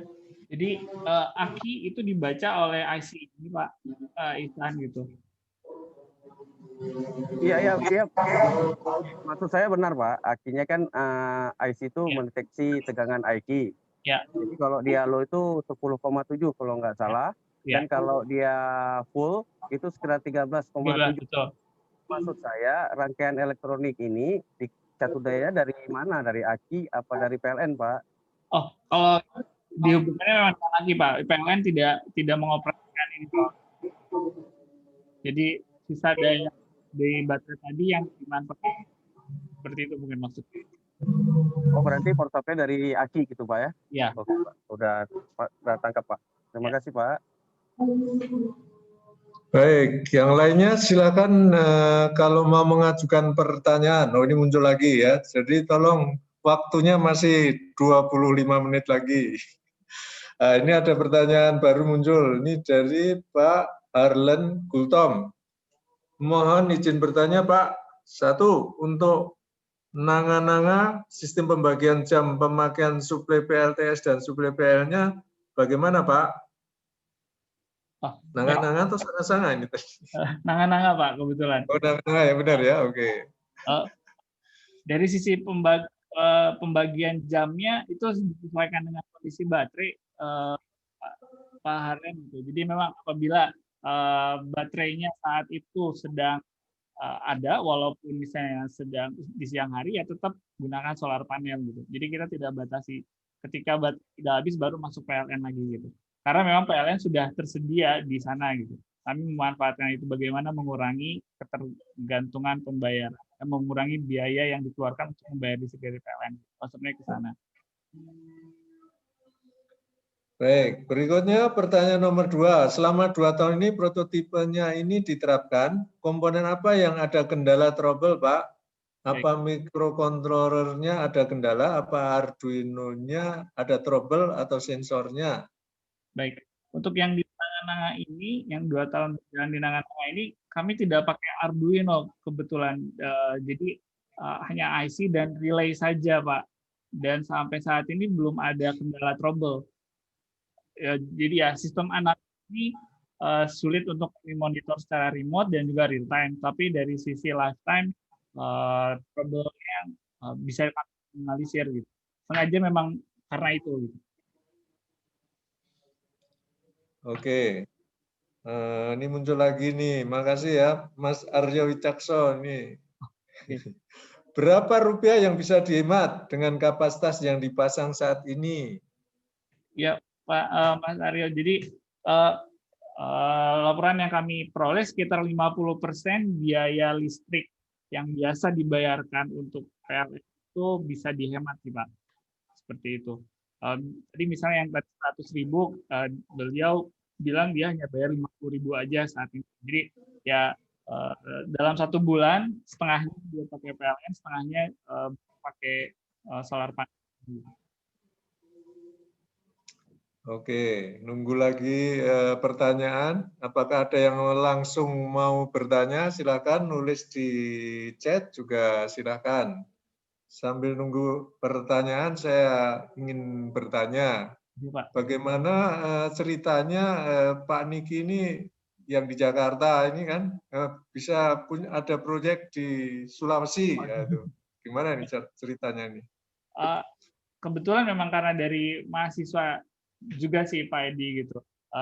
Beliau sendiri bukan tinggal di sana, cuma punya family ataupun ya keluarga di daerah nangan-nangannya gitu. Dari concern yang dia hadapi, dia coba kontak-kontak dan akhirnya kami kerjasama untuk mengembangkan prototipe ini gitu. Dan ya alhamdulillah bisa bermanfaat di daerah sana. Awalnya dari mahasiswa saya Pak, kebetulan dari situ. Tapi tadi proyek kan untuk beberapa rumah itu ya? Iya. Terus ada rumah, terus kemudian penerangan jalan tadi kan banyak juga itu ya? Iya. Jadi karena masyarakatnya juga tertarik gitu, ini bisa ya, ini bisa ngurangin ini, dan akhirnya mereka mau untuk terus contribute ke sana sampai ke yang sorghum gitu. Rencananya di 2020 akan diteruskan lebih lanjut. Hanya saja memang kondisi pandemi jadi belum bisa dikembangkan lebih lanjut lagi gitu. Berarti masyarakat benar-benar ini ya tertarik untuk memasang solar PV ini ya? Ya, alhamdulillah ketertarikannya ada. Awareness. Padahal itu berapa rumah itu, Pak? Itu yang sana itu ada sekitar 40 kakak Pak di desa itu. Ada berapa? 40 kepala keluarga. 40 ya? Ya. Jadi ini 40 unit solar PV ini tadi ya yang dipasang ya? Di awal pertama ini baru satu Pak, dan satu di sana dan juga penerangan jalan, 3 lampu penerangan jalan. Tadinya kami ingin kembangkan lagi, ya keburu kendala ini muncul pandemi ini, jadi belum mulai lagi. Oke. 2020. Ini apa latar belakang warga di sana apa ini? Kok mereka PLN ada ya? PLN-nya ya? Tadi ada, Pak. Ada, PLN ada kok ingin juga, biasanya kalau PLN ada itu kan harganya udah murah listriknya. Kok tertarik menggunakan solar PV yang harus investasi ya lumayan juga 8 juta gitu kan? Kondisinya sendiri di sana mereka bisa dibilang PLN masuk, tapi dengan daya yang dipasang itu 1.300 watt kebetulan Pak Edi. Ya bisa dibilang tarifnya bukan tarif yang subsidi, di sana bilangnya. Terus juga ya kami nggak perlu sebanyak itu juga gitu. Akhirnya ya memang daya beli listriknya juga kurang Pak. Mereka hanya membeli ya perlunya hanya sekitar 1 kW per bulan gitu. Jadi memang nggak perlu banyak sebenarnya gitu. Jadi dengan adanya renewable ini mengurangi pembayaran yang mereka lakukan, jalan masuk kampung ya lebih aman relatif karena ada penerangan, itu yang mereka kejarnya. Kalau tarif per kWh berapa memangnya di desa itu? 1.400-an Pak di sana. 1.400 ya? 1.400 lumayan juga kan? Itu kan masih belum kalah sama solar PV harusnya ya? Iya, di sana ya 1.400 betul. Ya, menarik juga itu. Artinya ini PLN ada, tetapi masyarakat ingin menggunakan bauran energi PLN dan solar PV itu. Okay. Nah, ini ada pertanyaan muncul lagi nih. Ini ada 4 muncul ini Pak. Pertama Pak Harlen Gultom. Mau tanya lagi Pak, saya agak ketinggalan tadi join Zoom meetingnya. Untuk tipe solar cell yang digunakan tipe apa ya? Mono, polikristalin atau thin film? Kami gunakan yang polikristalin Pak. Polikristalin ya. Ya, oke. Berikutnya Pak Muhammad Indra. Lifetime PV apakah masih worth dengan biaya listrik yang dibayarkan ke PLN? dengan sama-sama pengguna daya 1200 volt ampere. Ini pendapat saya mungkin ya berdasarkan pengalaman. Kalau PV-nya masih oke, baterainya kadang-kadang Pak Ida, Pak Edi gitu. Baterainya yang menjadi tantangan tersendiri untuk bisa mencapai BEP yang bagus gitu ya, dalam artian menarik untuk sisi investasi. Kalau dari PV-nya sih masih oke. Baterai yang punya tantangan tersendiri dari sisi lifetime gitu. Oleh karena itu pertimbangan baterainya ya kami sosialisasikan ke masyarakat adalah yang aki basah tadi gitu, agar walaupun ada perlu maintenance tapi lifetime ini masih bisa lebih panjang dibanding dengan aki kering. Baik, berikutnya Pak Rian Laksmana Singgeta lagi. Apakah ini tidak diikutkan dalam program PKM, pengabdian ke masyarakat? Tidak diintegrasikan? Iya, Mas Rian. Tadinya kami punya rencana untuk ke sana juga memang, tapi semua ke hold 2020 ini memang. Prototipenya kami selesaikan di bulan Juli Agustus. Waktu itu kami siapkan untuk masuk ke PKM pengembangan untuk lebih banyak kerjasama dengan rekan-rekan masyarakat di sana. Namun semua memang masih agak ada hold di sana. Mudah-mudahan kondisi bisa lebih cepat membaik, jadi bisa lagi diteruskan proyek ini. Baik, berikutnya Pak Yudhistira. Izin bertanya juga Pak. 1. Kira-kira berapa meter panjang kabel yang terpasang di nanga-nanga antara PV panel dengan aki? Oke. Sekitar, sebentar Pak. Saya cek catatan saya. Nggak nyampe 20 meter Pak.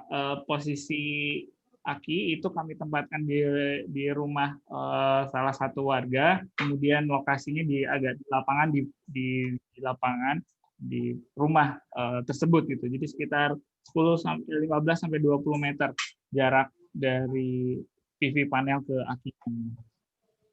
Kemudian pertanyaan berikutnya, apakah sudah terdapat sistem proteksi terhadap petir? Mungkin yang standar sih Pak, kami ada grounding untuk itu dari PV-nya, ada tambahan, tapi bukan yang untuk, sepertinya sih nggak spesifik untuk petir memang gitu, tapi hanya sistem grounding aja. Jadi yang spesifik untuk apa? Yang spesifik untuk petir belum dipasang ya, Pak ya? Iya. Oke. Berikutnya Pak Benaya Kevin lagi, Mas Benaya Kevin. Izin menambah beberapa pertanyaan, Pak. 1. Untuk sistem IoT-nya, kalau boleh tahu platform apa yang Bapak gunakan? Apakah Blink, Google Sheet, ThinkSpeak, atau yang lain? Dan kalau boleh tahu, apakah ada kendala atau kesulitan saat mengirim program ke platform melalui IoT? Oke. Untuk sistem itu, saya juga coba kerjasama dengan kolaborasi dengan rekan-rekan di komputer yang ada di UMN juga, kebetulan. Kami belum sampai mentransfer data dari switchernya ini, jadi belum sampai ke sana, tetapi baru terpisah. Rekan-rekan di teknik komputer dengan konsep IoT-nya sudah memberikan pesan ya, dalam artian ini broadcast pesan tadi sudah ada, berhasil, namun belum kami integrasi kembali gitu. Bisa dibilang kami konsep jaringannya jaringan mesh. Kalau ya dikembangkan dari awal sih, Mas. Jadi dibuat sendiri programming juga, konsep sistem platformnya. Secara detail saya harus tanyakan lagi kepada rekan saya di teknik komputer sih Pak untuk itu. Itu memang ongoing project untuk yang kedepannya. Belum sampai menggunakan cloud service ya? Belum. Masih menggunakan komputer lokal ya ini ya? Ya, masih di dalam. Oke. Pertanyaan nomor 2, mengapa Bapak memilih Arduino Uno sebagai mikrokontrolernya? Karena saya menggunakan Node MCU agar lebih mempermudah untuk sistem IoT-nya. Ya. Apakah ada kelebihan atau alasan tertentu Bapak menggunakan Arduino Uno dibanding mikrokontroler lainnya? Ya, yang di sistem pertempuran ini merek ini. yang kami coba Node MCU itu untuk transfer data. Arduino-nya kami coba pisahkan untuk mengkontrol switching-nya. Kami lagi coba gunakan dua ini, malah kami coba dua-duanya, tapi dengan dua fungsi yang berbeda tadi gitu. Jadi satu untuk transfer informasi saling kirim, yang satu lagi untuk si operasi switching-nya tadi gitu. Kami lagi coba lihat plus minusnya, apakah harus lebih baik Node MCU semua dia kerjakan atau seperti apa. Kami masih belum menemukan solusi yang optimum untuk itu. Tapi kami coba dua-duanya, tapi saat ini adalah dua fungsi yang berbeda memang.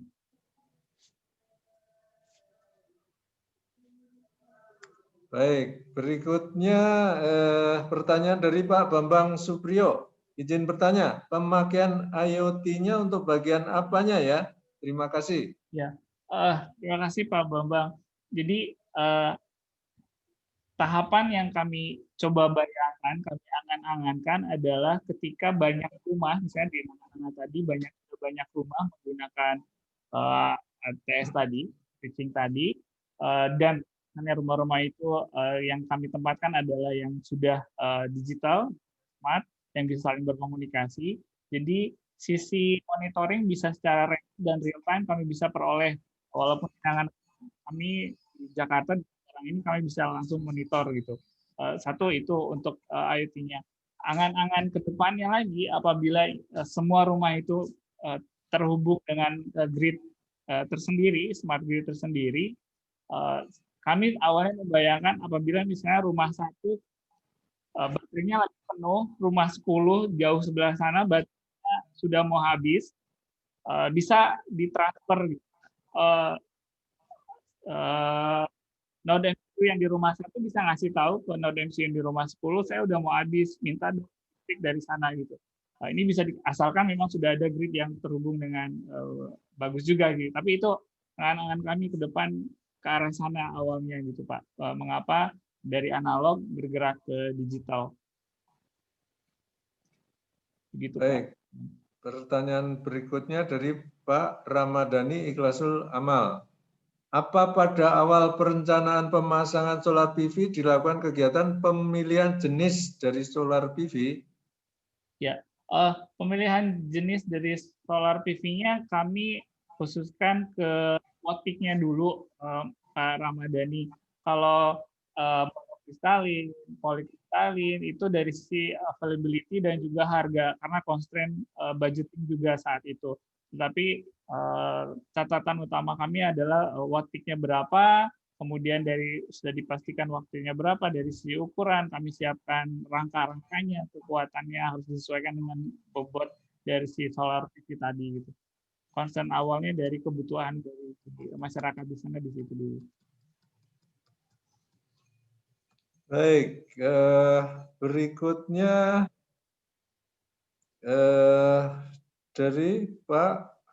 dari Mas Suhardi.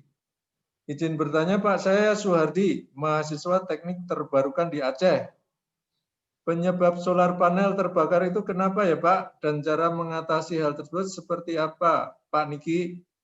Tapi ini mungkin pertanyaan ke Pak Heldi tadi yang safety moment tadi. Gimana Pak Heldi? Mohon maaf Pak Niki nanti bisa menambahkan jawabannya. Jadi tadi yang sudah, mohon maaf. Ya Pak Niki, silakan Pak Niki. Oh gitu. Monggo Pak Heldi. Oke, baik. Ya sedikit saja. Itu tadi karena pertama karena apa namanya biasanya dari desainnya sendiri, layout panel dan layout kabel dan sebagainya, kemudian connection-nya tidak memenuhi standar, kemudian grounding-nya juga mungkin kurang, dan selanjutnya apa namanya desainnya ataupun spek dari kabel ataupun layoutnya juga tidak memenuhi persyaratan. Kemudian yang kedua tadi ya itu dari kualitas dari construction installation sendiri juga menentukan juga tuh. Jadi kalau karena arus DC ini sekali dia tadi ada arcing atau ada short circuit, dia langsung segera melepaskan arusnya tuh langsung masuk ke apa namanya bagian mana yang akan terbakar. Jadi sulit untuk dipadamkan lah, kira-kira begitu.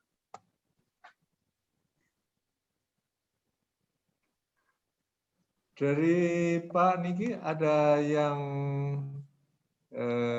mau ditambahkan nih dari penjelasan Ya. Pak Heldiansyah?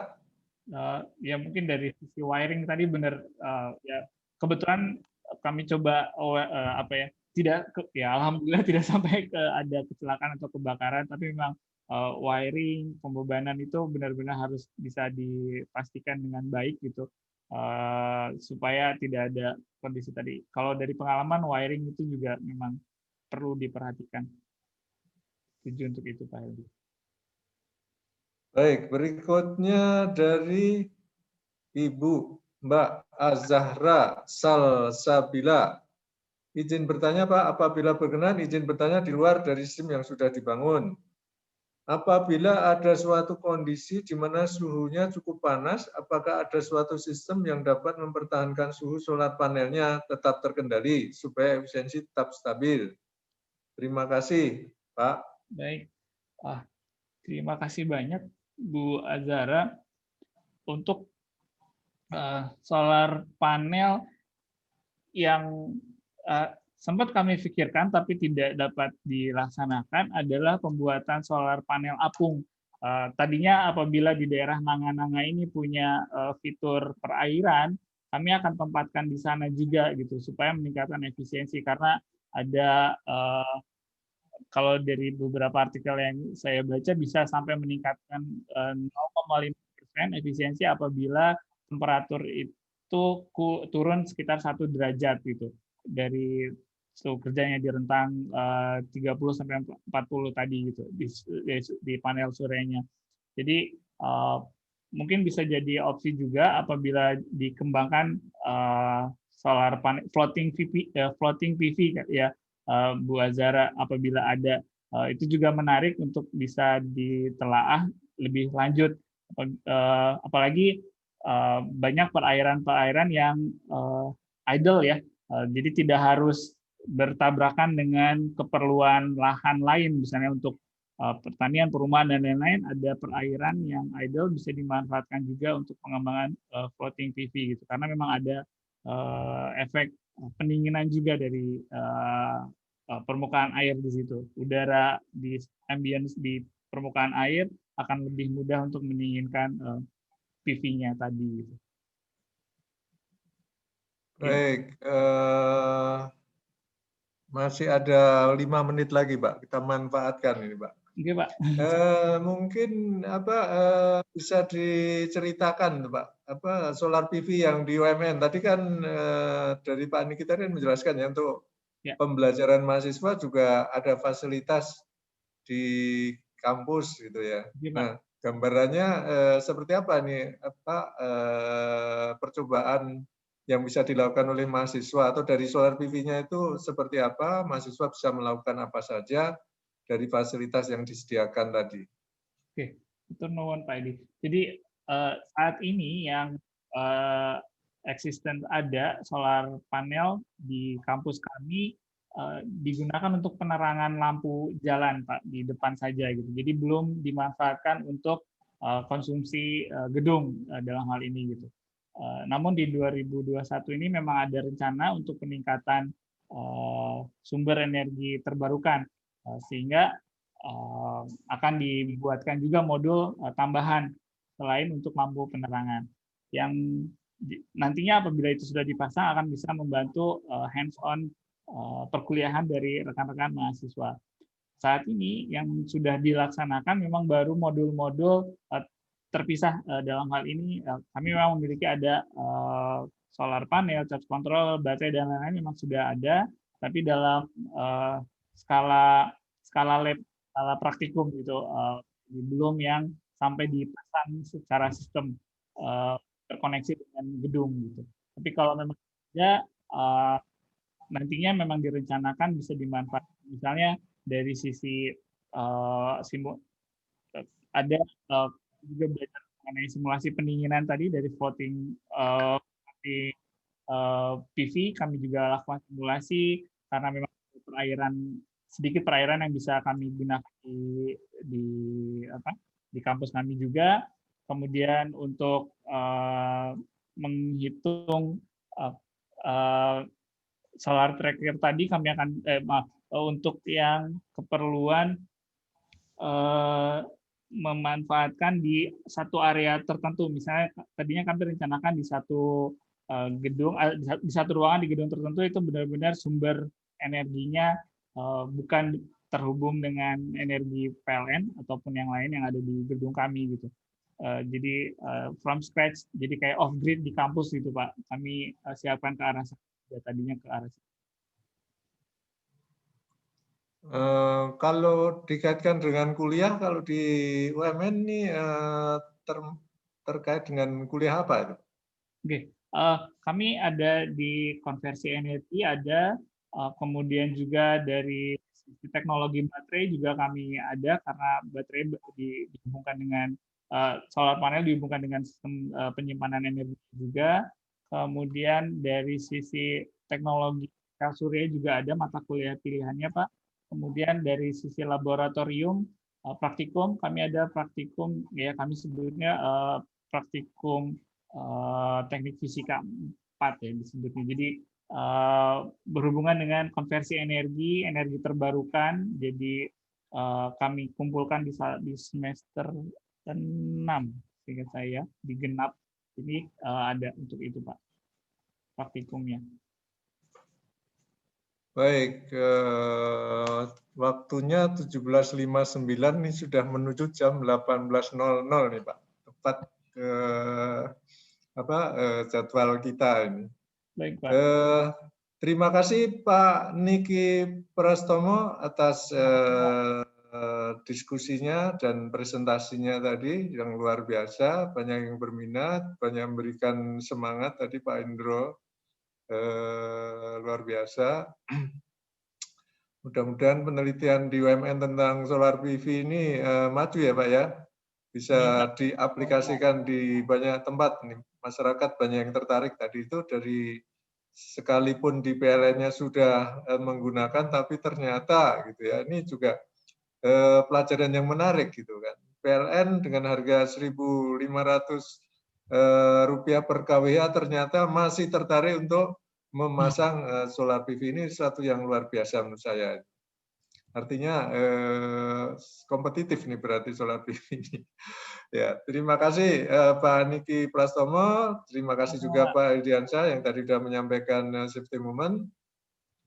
Terima kasih pada ibu-ibu dan bapak-bapak yang masih bergabung di acara knowledge sharing Badan Kejuruan Teknik Fisika BI sore hari ini.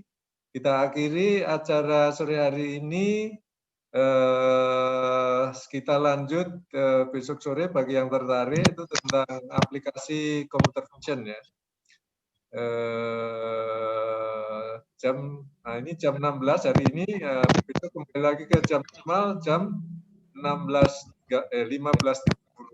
Tapi di jam 13 juga ada kolaborasi dengan Pusat Kerja Bangunan dan Kota, itu ada juga webinar seri kuliah yang kedua. Waktu itu Desember ya, bulan lalu ini mengadakan lagi Pak Erick Junaidi. Silahkan berminat jam 17.15.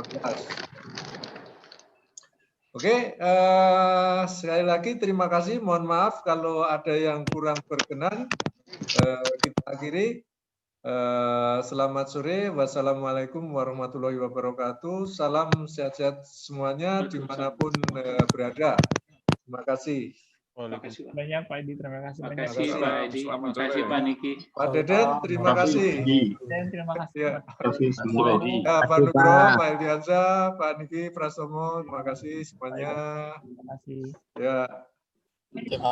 Pak Yogi, terima kasih. Terima kasih Pak Edi. Terima kasih Pak Edi. Ya, terima kasih semuanya. Mohon live ini ya, kita akhiri ya. Pak Muji, terima kasih. Terima kasih Pak Edi.